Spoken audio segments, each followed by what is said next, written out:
Hi, this is a short video about the flexible modular matrix feature. There is the TV function, so it can adjust the splicing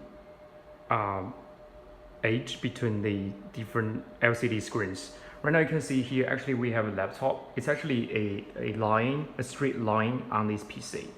But once we do it on this 2x2 video wall, we can see it's actually 3 lines, just because the age between the LCD screen is too wide.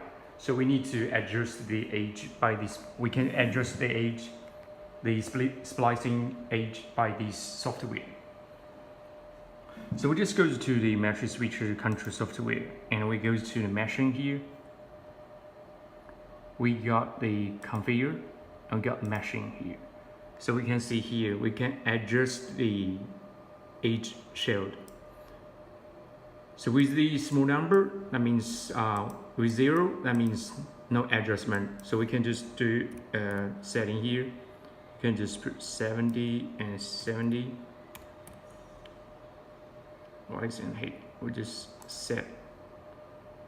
We'll close this one. Now back to this one. We just split it again.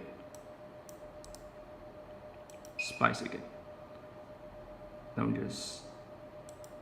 we can check out on this screen.